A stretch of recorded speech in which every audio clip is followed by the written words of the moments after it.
Sri Lanka, meaning the island of the blessed, is known by the world as friendly, educated and hospitable group of people. These simple words define the image of the global culture of Sri Lanka. However, Sri Lankan culture has a long history of existence from the time of colonial invasion by the Portuguese, Dutch and followed by the British and independence. Taking a look at the initial Sri Lankan culture, it was embedded to the Buddhist heritage and had slight touches of the South Indian aspects as well.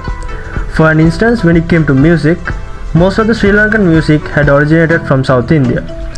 The colonial invasion was the major force that drove the Sri Lankan culture fabricated into the whole new era, with the flow of new religions and ideas, such as Christianity introduced by the Portuguese in 1505. And thereon, the marriages across different ethnic groups led to single-minded culture being diverse.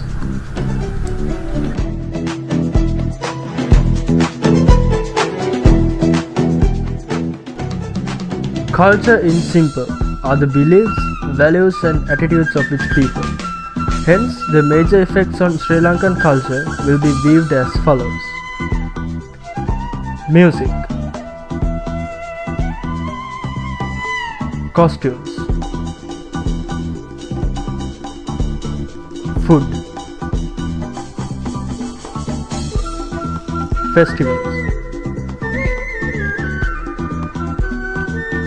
marriages and names,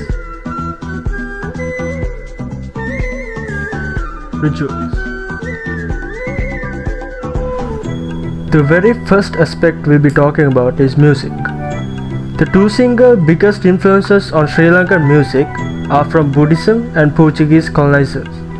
Traditional Sri Lankan music included a diverse range of Kandyan drums and flutes and was very much a part and parcel of music in both Buddhist and Hindu temples in Sri Lanka. Further, music was not only used for entertainment, they got involved in their day-to-day life as well. For example, still Palkavi, a form of folk poetry used in rural areas when guiding a farmer's crops. The Portuguese arrived here in the 15th century and brought the cantiga ballads, ukuleles, guitars and came along with African slaves, who further diversified the musical roots of the island. The African slaves were called Kafirinya and their dance music was called Baila.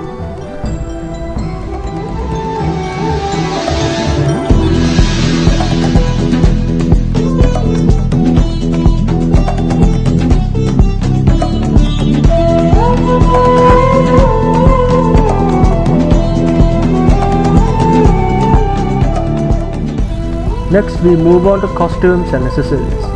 The way Sri Lanka's dress had always been an integral part of its culture and mostly linked to its Buddhist heritage. Initially, women used to dress in skirt, blouse and sari, and men in sarongs and shirts.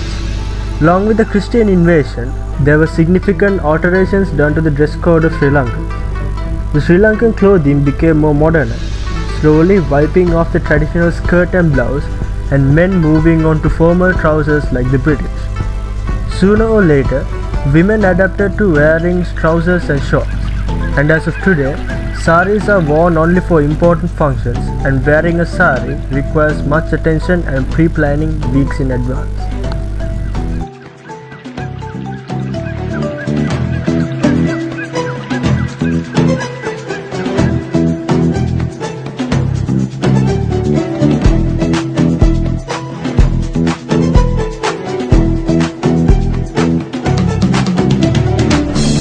We move on to food. Sri Lankans had their own food lifestyles, which was mainly rice and curry, with variety of grains. However, with the Christian invasion, Sri Lankans have added Western influences to the customary diet. Also, the visibility of Christmas cakes, pies and burgers are also owing to the Christian invasion.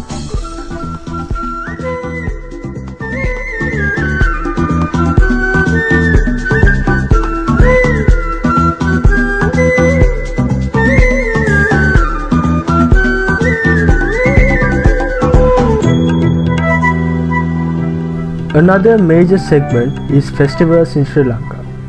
It was only Buddhist and some of Hindu festivals that were celebrated once before the Christian invasion.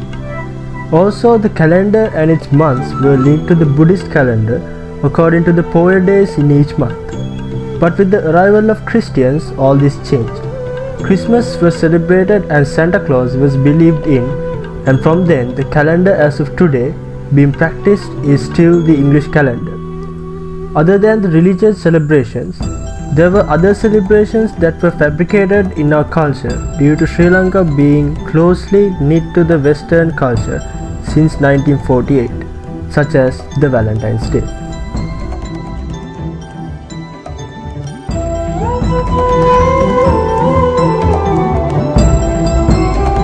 Moving on to marriages and names. Initially, Sri Lankans had names with deep meanings and linked to the Buddhist heritage. But with the arrival of Portuguese, Dutch and British, different names were introduced and we still find some of these names amongst our surnames. Examples include De Silva, Fernando, Pires, and so on. This led to increased number of marriages between different ethnic groups and more spread in foreign names.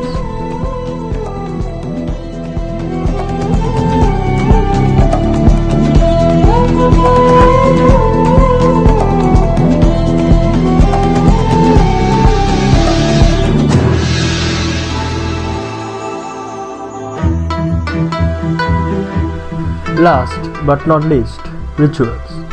In the times of our ancestors, most of the rituals were linked to the Buddhist temple. Even the weddings were carried out with the blessings of Buddhist monks. During times of drought and famine, the temple carried out chanting of Buddhist sutras to bring blessings upon people. But with the arrival of Christians, there was a divide of people between the temple and the church. The dominance and control of the temple was now shared with the church. Further, weddings were more westernized with more space given to bridal dresses, dancing and entertainment.